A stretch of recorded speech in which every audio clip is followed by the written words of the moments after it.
Efésios capítulo 2, a partir do versículo 18. Enquanto você abre, eu vou lendo aqui a nossa mensagem, o tema da mensagem do mês e de hoje.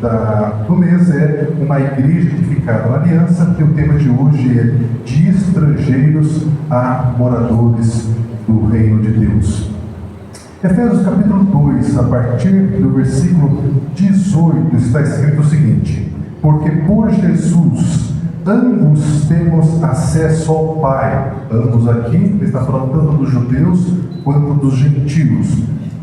Porque por Jesus ambos temos acesso ao Pai em um Espírito. Assim, já não sois estrangeiros e peregrinos, mas concidadãos dos santos e sois da família de Deus, edificados sobre o fundamento dos apóstolos e profetas, sendo Ele mesmo, Cristo Jesus, a pedra angular, no qual todo o edifício bem ajustado cresce para o santuário dedicado ao Senhor, no qual também vós juntamente estáis sendo edificado para a habitação de Deus no Espírito.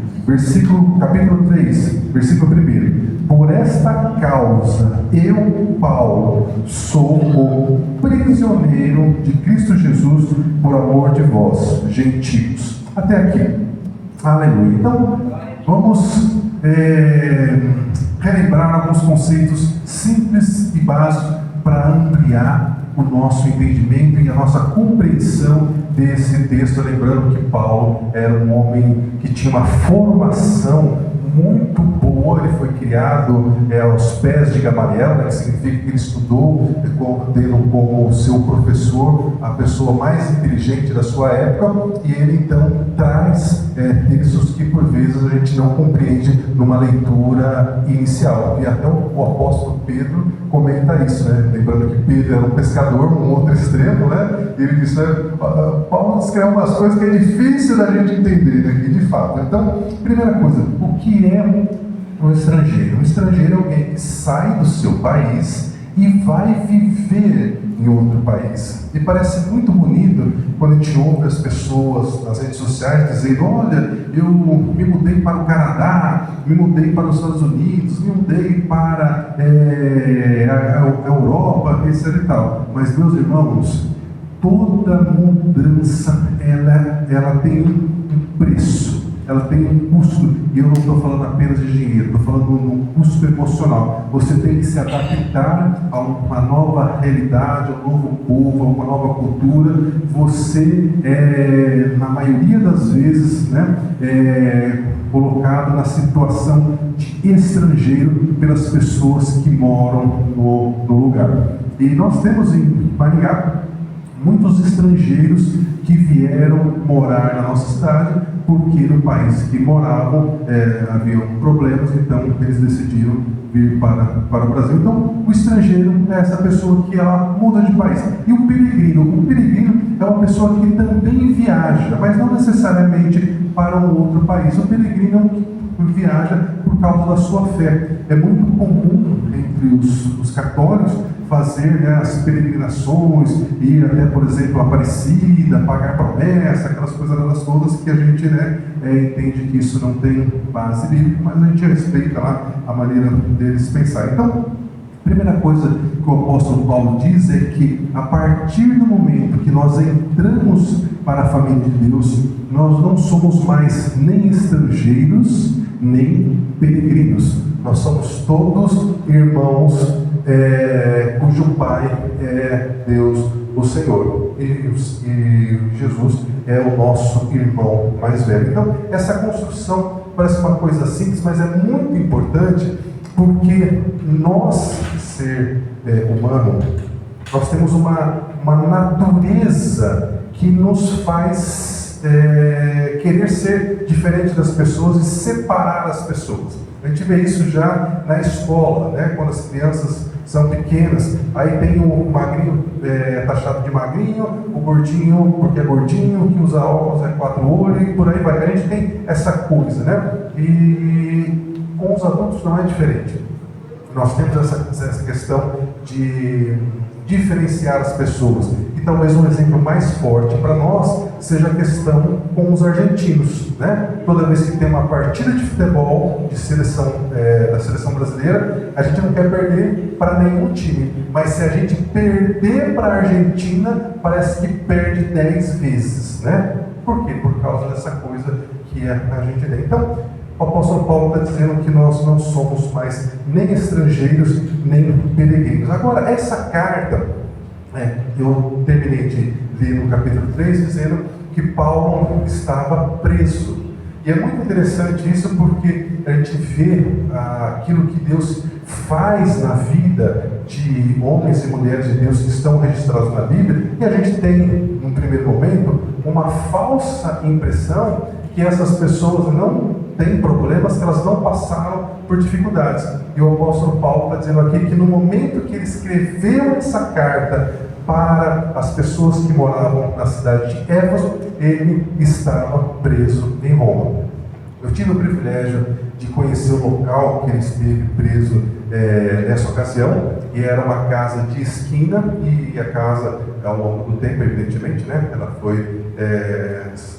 ela cedeu o lugar, e hoje existe uma igreja lá construída em memória ao apóstolo Paulo. Agora, vejam mais alguns detalhes importantes para depois nós fazermos aplicação para a nossa vida prática.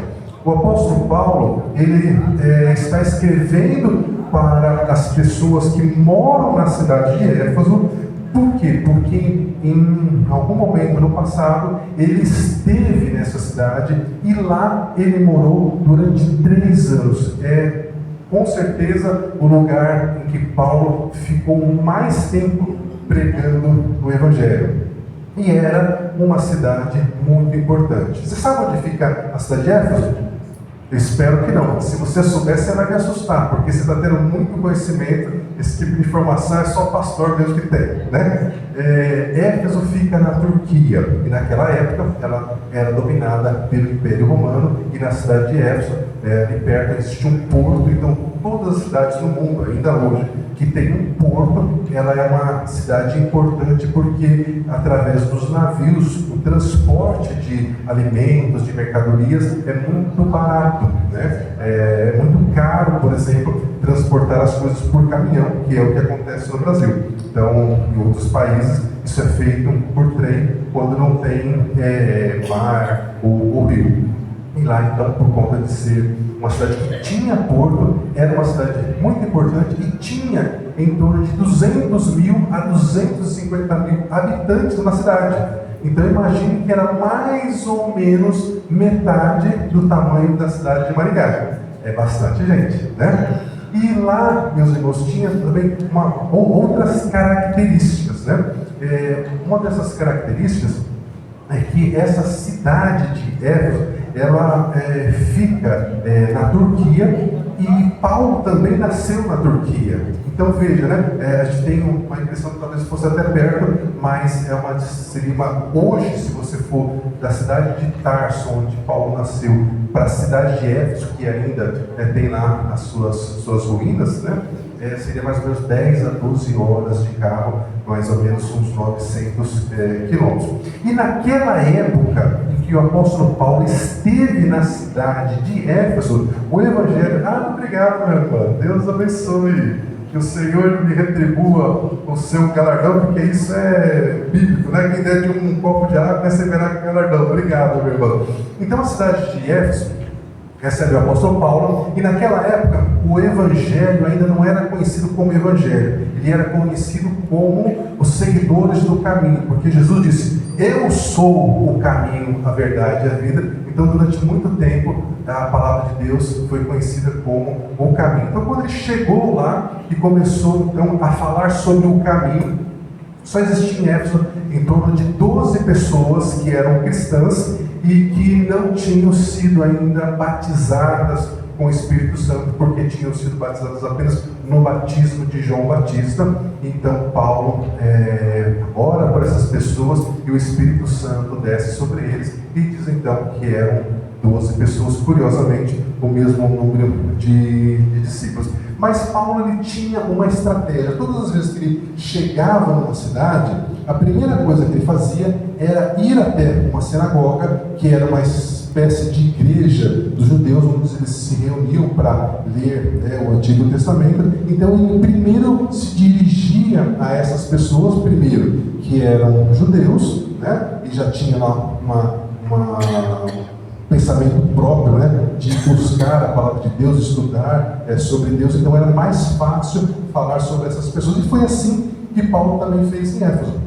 Mas à medida que ele começou a falar sobre Jesus, logo as pessoas da cidade de Éfeso e os judeus daquela sinagoga disseram que os ensinamentos dele estavam conflitando com aquilo que eles acreditavam, e ele não pôde mais pregar. Então a palavra de Deus fala que ele ficou apenas 3 meses pregando nessa sinagoga, e depois ele foi para uma escola que existia lá na cidade de Éfeso, de um homem chamado Tirano, e lá então todos os dias ele ensinava a palavra de Deus. E segundo os estudiosos, ele fazia isso na parte da tarde, porque eles tinham um horário que era considerado o horário do almoço, que era o horário do sol mais forte. Então das 11 às 16 horas eles não trabalhavam. Então era nesse período que Paulo aproveitava para levar as pessoas para essa escola e ensinar a palavra de Deus lá. E estava tudo indo muito bem. Deus fez grandes coisas através da vida do apóstolo Paulo lá na cidade de Éfeso. E uma das que eu mais gosto, e me perdoe talvez um pouco da maldade do meu coração, né, nesse comentário, um dos que eu mais gosto, porque teve uma ocasião que 7 filhos de um líder judeu chamado Seba, esses 7 filhos desse homem, eles viram aquilo que Deus estava fazendo através da vida do apóstolo Paulo, e eles tiveram uma ideia: vamos copiar e colar, né? Vou copiar e colar por minha conta, né? Mas vamos copiar aquilo que o Paulo está fazendo, porque está dando muito certo, né? E a gente vai fazer também. Então eles viram que Paulo expulsava demônios, e eles tiveram a infeliz ideia de ir expulsar o demônio que estava sobre um homem. E eles chegaram no lugar que estava esse homem, e eles repetiram aquilo que Paulo dizia. Por isso que eu disse do copiar e colar. E eles disseram: demônio, em nome de Jesus, a quem Paulo prega, saia desse homem agora. E vocês sabem o que aconteceu? O homem endemoniado, né, parou, né, e eu fico imaginando a cena do demônio usando aquele homem, né? O demônio olhou para os 7 irmãos e disse assim para eles assim: eu conheço Jesus. O demônio falando para os 7 irmãos: eu conheço Jesus e sei quem é Paulo. Mas e vocês? Quem vocês são? E o sorrisinho aqui é a maldade que eu comentei, né, com vocês antes de contar a história. Por que, meu irmão? Por que, meu irmão? Porque no mundo espiritual existe um selo do Espírito Santo na sua testa. Você não vê isso, mas no mundo espiritual, anjos e demônios, como eles não têm onisciência, eles olham para você e eles sabem que você foi selado, foi selada pelo Deus Altíssimo. Que eles só podem tocar em você com autorização de Deus. Não é chegar em você e começar a bagunçar a sua vida. Não, tem que ter uma autorização especial. Lembra do caso de Jó? Que para mexer na vida de Jó, teve que ir lá pedir autorização e Deus colocou os limites? É assim. Então, quando aqueles 7 irmãos falaram para aquele demônio que era para ele sair, ele olhou para a vida dos 7 irmãos e falou: cadê o selo do Altíssimo em você? Não estou vendo. Eu vou acabar com vocês, porque com vocês eu posso fazer o que eu quiser. E lá em Atos capítulo 19, você vê, pode ler essa história. Aquele único homem endemoniado foi para cima dos 7 irmãos. Os 7 irmãos tentaram, achar que iam conseguir dominar o homem com o demônio, porque afinal de contas eram um só. E a Bíblia fala que a força do demônio era tão grande que ele bateu nos 7 irmãos e rasgou as roupas dos 7 irmãos, que eles saíam pelados e machucados e envergonhados. E o detalhe, aí a cidade inteira ficou sabendo disso. Então, as pessoas começaram então a procurar Paulo para saber o que é então que ele ensinava. E é também lá na cidade de Éfeso, a partir desse episódio, que nós vemos que as pessoas levavam até os lenços e aventais que o apóstolo Paulo usava, pegava, né, e levava, e os demônios saíam, as pessoas eram curadas, né? Mas também, meus irmãos, foi lá na cidade de Éfeso. Por isso que você tem, né, escrito no livro de Éfeso, aos Efésios, né, que a nossa luta não é contra a carne nem contra o sangue, dizendo, a nossa luta, meus irmãos, não é contra as pessoas. As pessoas vêm com você, falam, né, te humilham, te ofendem, mas a sua luta não é contra essa pessoa, é contra os demônios que estão manipulando essa pessoa. Foi lá em Éfeso. E eu imagino que o apóstolo Paulo aprendeu isso da maneira mais difícil possível, porque lá em Atos capítulo 19 fala que a cidade ela tinha muitos feiticeiros. E à medida que Paulo começou a pregar o Evangelho, esses feiticeiros, o pessoal que trabalhava com feitiçaria, com magia,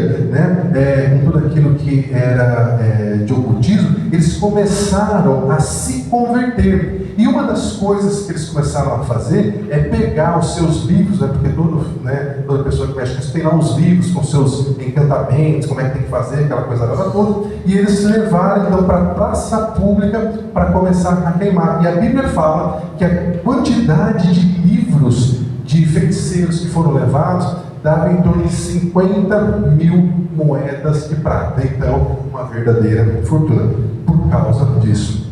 Mas como se não bastasse a feitiçaria que existia na cidade de Éfeso, também existia um outro problema muito grande, que era a idolatria. Lá na cidade de Éfeso existia, na época de Paulo, já aproximadamente há 600 anos, um grande templo que tinha mais ou menos uns 150 metros de comprimento. Imagine, isso é mais do que um quarteirão, né? Por 55, 60 metros de largura, com 18 a 20 metros de altura, com 127 colunas. Sabe aqueles prédios antigos que a gente vê nos filmes gregos, tudo mais, aquelas coisas, né, bonitas, tudo mais? Aquilo existia na cidade de Éfeso, e era um templo dedicado à deusa Ártemis, que na língua, como os romanos diziam, deusa de uma deusa da mitologia grega, que era venerada. E eu não sei se você já teve essa experiência, mas quando você vai para uma cidade que tem alguma coisa lá que é o ponto forte, por exemplo, você vai mesmo para Maringá, né? Você vai em alguns lugares, você vai ver uma miniatura da Catedral de Maringá sendo vendida. Na nossa cidade isso não é forte, mas em outros lugares, né, isso é muito forte. Você vai, por exemplo, para Paris, tem lá o pessoal vendendo as miniaturas da Torre Eiffel. Você vai nos Estados Unidos, tem lá como é que chama o negócio da liberdade lá? Da Estátua da Liberdade, e por aí vai, né? Então, lá na cidade de Éfeso, esse templo dedicado a essa deusa grega Ártemis, ela gerava muito dinheiro, porque essa construção, esse templo, ele era tão bonito, tão grandioso, ele era tão imponente, que ele foi classificado como uma das 7 maravilhas do mundo antigo, né? Então estamos falando de uma construção realmente muito bonita.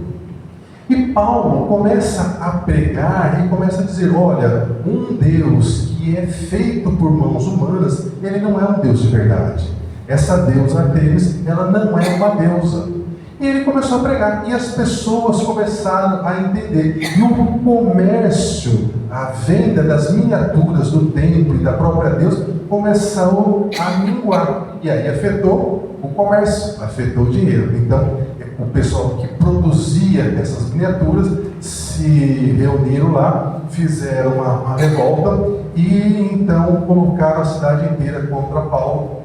E Paulo então chegou à conclusão que era momento de deixar a cidade de Éfeso. Então, o apóstolo Paulo vai embora, mas na sequência a história diz que Timóteo, que a gente tem as cartas que Paulo escreveu também a Timóteo, depois ele vai para a cidade de Éfeso, e lá na cidade de Éfeso ele se torna, ele exerce a função de bispo e fica durante muito tempo. E mais tarde ainda, o apóstolo João, o discípulo que Jesus amava, ele também vai para a cidade de Éfeso, e aí a gente tem duas informações que são conflitantes, porque há historiadores que dizem que, como Jesus confiou a Maria aos cuidados de João, João também levou Maria para a cidade de Éfeso para morar lá com ele, e quando João foi, e ela morreu na cidade de Éfeso, e alguns historiadores dizem que não, que depois ela voltou e morreu em Jerusalém, mas enfim, o fato é que João e Maria moraram durante o período na cidade de Éfeso, e depois João, quando ele foi exilado para a ilha de Patmos, quando ele voltou para Éfeso e morreu e faleceu em Éfeso. Então, meus irmãos, o que nós aprendemos com tudo isso? Paulo, ele vinha de uma formação em que existia em Jerusalém um grande templo que era o Templo de Salomão. E ele também vê lá na cidade de Éfeso um grande templo dedicado a uma deusa da mitologia grega. E ele então começa a entender o quanto nós precisamos olhar para as coisas, para perceber, para visualizar um Deus. Só que o nosso Deus, ele é grande demais para ser visto com os olhos humanos e não foi autorizado a fazer nenhuma imagem dele. E ele então, à medida que ele começa a entender isso e ensinar, ele então começa a dizer que nós não precisamos de um templo para adorar a Deus. De fato, a nossa igreja, ela é um local para nos reunir, para juntos adorarmos ao Senhor, louvarmos ao Senhor, orarmos a Deus, aprender da palavra de Deus, mas a revelação após a vinda do Senhor Jesus Cristo é que o Senhor não veio para habitar em nenhuma construção humana, por mais maravilhosa que ela seja.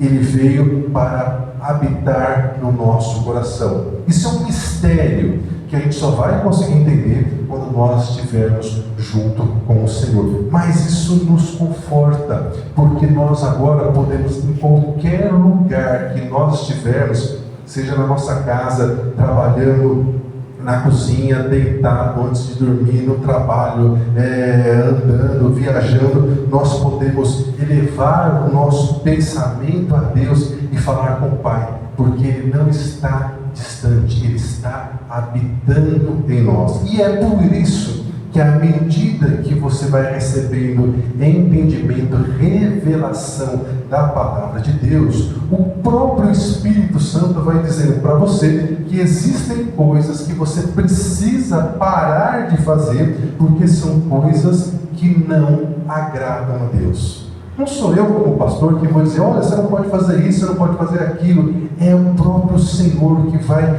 mostrar para você que aquilo agora não cabe mais à sua nova realidade.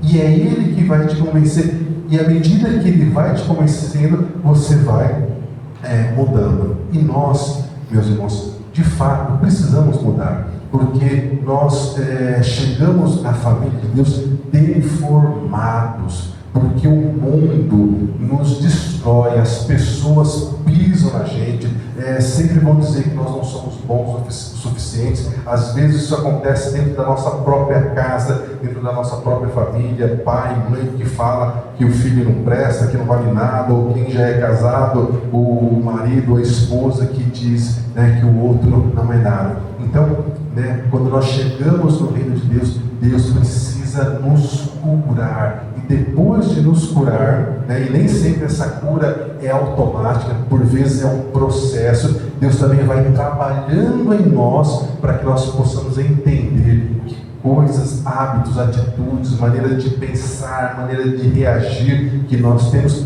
não está alinhada com a vontade de Deus. E nós, como filhos de Deus, o nosso propósito de vida é fazer com que a vontade do Pai se realize nas nossas vidas. Então, nós precisamos lembrar quem nós somos. E Paulo diz então, né, que nós já não somos mais nem estrangeiros, nós não somos peregrinos, nós não precisamos viajar de um lado para o outro, porque basta nós falarmos com o Senhor e Ele vai nos ouvir. Mas muitos cristãos, apesar de já terem entregue a sua vida ao Senhor, ainda vivem como se fosse uma espécie de filho indesejado. Ah, não, acho que de mim o Senhor não gosta muito, porque eu não sou uma pessoa muito especial, não sou isso, não sou aquilo. Não. O que está faltando para você é mais conhecimento sobre aquilo que Deus pensa a seu respeito.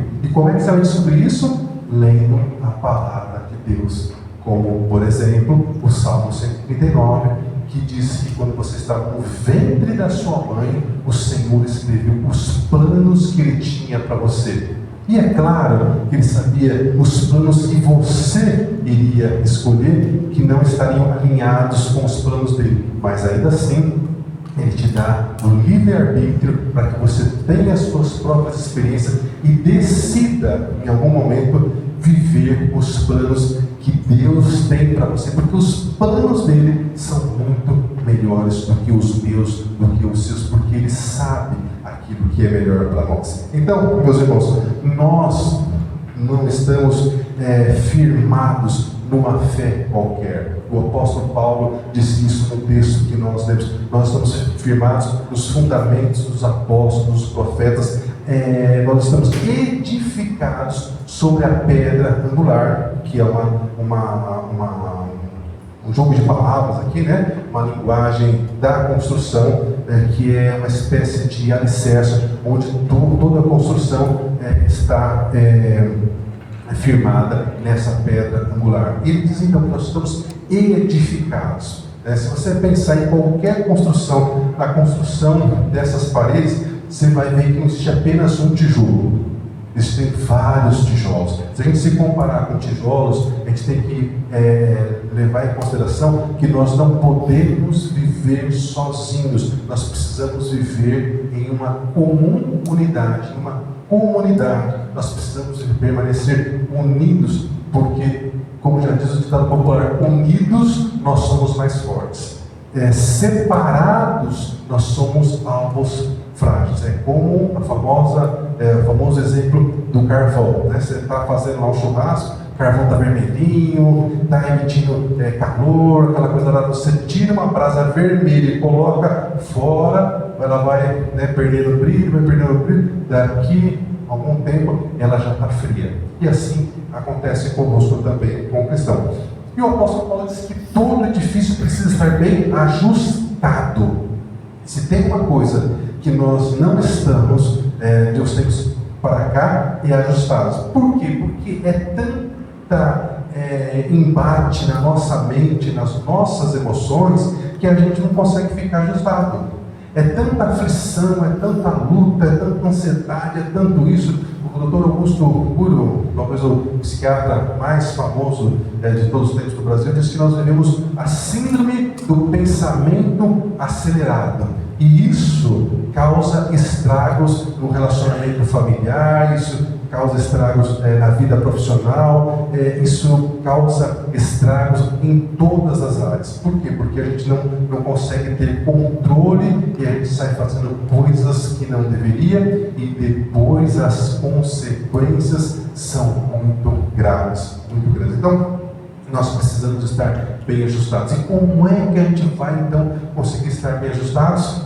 Estando unidos, edificados nos fundamentos dos apóstolos e dos profetas, seguindo a orientação do Senhor, produzindo os frutos do Espírito, porque um dos frutos do Espírito é o domínio próprio. Então, meus irmãos, o mundo vai nos trazer aflições, mas Jesus disse para a gente ter um bom ânimo, né? Porque Ele venceu o mundo e nós, com a ajuda dEle, também vamos vencer. Você tem lutas, você tem dificuldade, mas com o Senhor você vai vencer, amém? Amém. Quantas lutas, quantas dificuldades você já enfrentou até hoje, não é verdade? E até aqui o Senhor te sustentou. Você não morreu porque o Senhor te guardou, porque Deus tem planos para você. Você tem uma missão, você tem algo a fazer e você precisa viver tudo aquilo que Deus tem. E aí nós temos, né, as nossas crises. Mas por que a gente vive tanta luta, tanta dificuldade? Por que Deus não intervém logo na história? E aí a gente precisa de conhecimento bíblico para saber qual que é a agenda de Deus. E eu gosto muito de lembrar para mim mesmo, meus irmãos, o que está escrito no Salmo 115, versículo 16, que diz que os céus são os céus do Senhor, mas a terra Deus a entregou aos filhos dos homens. Ou seja, o nosso mundo, a responsabilidade de governar o nosso mundo é do ser humano. E aí, então, nós estamos tendo a infeliz oportunidade de descobrir como é ser governado por um ser humano. Aí, pastor, assim, em tudo das graças, aí, quando a gente tem um problema, glorifica a Deus, não reclama do problema, aí, porque, eu amanheci hoje vivo, aí, muita gente esquece de dar glória a Deus todos os dias, mas eu dou glória a Deus por essa mulher, por esse mano aqui que cuidam de mim. Aí, pastor, aí, glória a Deus.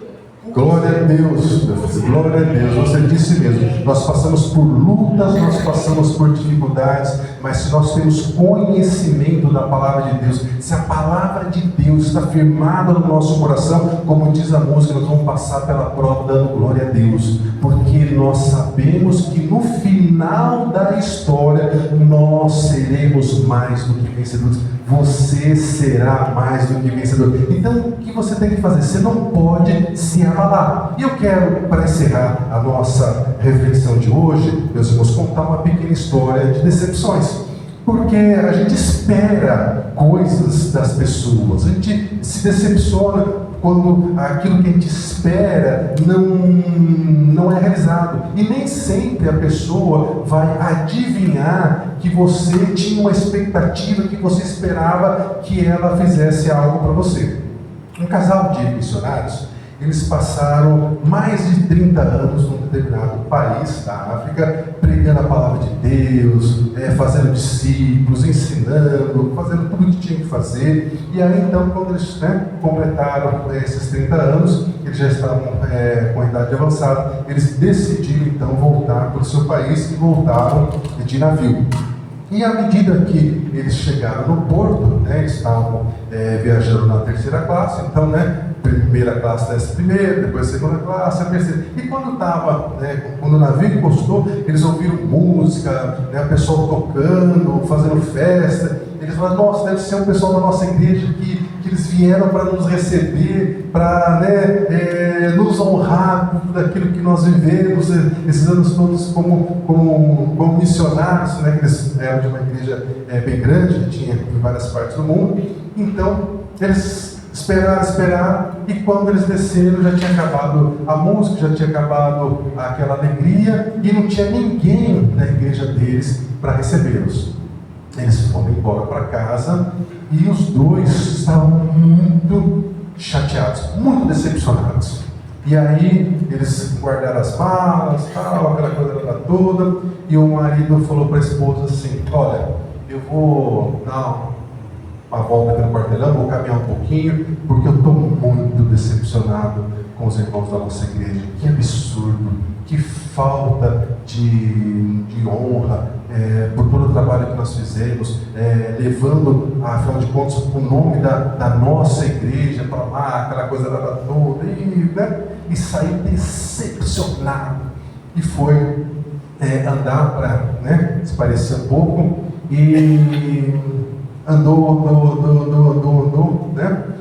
E aí ele achou que já estava bom, voltou para casa, bravo ainda, e ele perguntou para a mulher dele assim: você orou enquanto eu estava andando? Você falou com Deus? Deus falou alguma coisa com você? Por que aconteceu esse desaforo conosco? Por que nós não fomos honrados depois que nós voltamos para casa? E aí a mulher calmamente, glória a Deus pelas mulheres sábias, irmãs, a mulher sábia que fica a sua casa, né? E a mulher calmamente disse assim: eu orei sim. E o que foi que Deus falou com você? Deus falou comigo que nós não fomos honrados como nós deveríamos, porque nós ainda não chegamos na nossa casa de verdade, que é o céu com o Senhor. Oh, aleluia, glória a Deus, meu irmão. E aí eu vou falar uma coisa para você. Se você está precisando ser honrado, honrada logo, e você está com muita pressa, o negócio não está acontecendo do jeito que você quer, a gente pode fazer uma oração, ver se o Senhor aceita para você ser recebido mais rápido no céu, né? E as coisas não certas. Mas eu já te adianto que muitas outras pessoas já tentaram acelerar isso e não deu certo, como foi o caso, por exemplo, de Elias. E ainda Deus mandou um recado para ele: olha, come e bebe, se fortalece, porque a sua jornada será longa.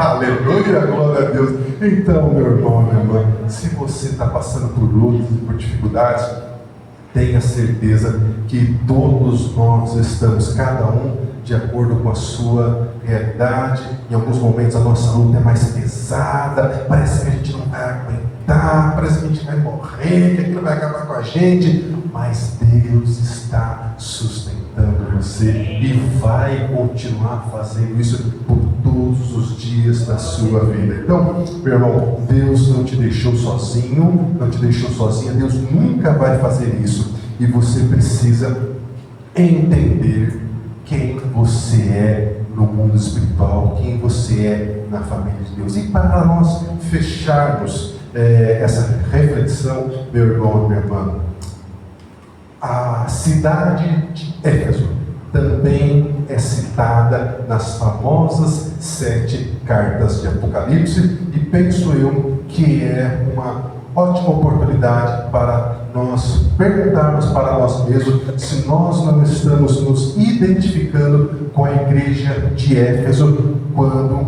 Deus mandou o apóstolo João escrever essa carta para eles. E lá em Apocalipse capítulo 2 está escrito o seguinte: ao anjo da igreja em Éfeso escreva: conheço as tuas obras. E aqui você vai interpretar Éfeso como sendo você, como se Deus estivesse falando agora o seu nome, tá? Eu conheço as tuas obras, Maria, Odete, Giselda, Imanice, Marcos, Jefferson, né? Bom, todos nós, cada um de nós. Conheço as tuas obras, conheço o seu trabalho árduo e a sua perseverança. Sei que você não tolera as pessoas más, que pôs a prova os que se dizem apóstolos, mas não são, e descobriu que eles eram impostores. Você tem perseverado e suportado sofrimentos por causa do meu nome, e não tem que se falar assim: olha que bênção, né? Só que aperta o cinto aí, que agora o negócio vai doer. Porém, versículo 4: porém, tenho contra você isso, que você abandonou o seu primeiro amor. Oh, Jesus, que o Senhor tenha misericórdia de nós. Tenho contra você isso, você abandonou o seu primeiro amor por mim. Lembre-se de onde você caiu, arrependa-se e pratique as obras que praticava no princípio. Se não se arrepender, virei a você tirarei o seu candelabro do seu lugar. Meu irmão e minha irmã, o que nós precisamos fazer depois de ouvir tudo isso? Nós precisamos lembrar todos os dias quem nós somos em Deus. Nós precisamos trazer ao nosso coração as palavras do Senhor que nos trazem alegria, que nos trazem esperança. E apesar da sua luta, apesar do gigante que você tiver que vencer naquele dia, você vai vencer em nome de Jesus, porque você não está sozinho e você não é nem estrangeiro, nem peregrino, você é filho e filha de Deus. Amém?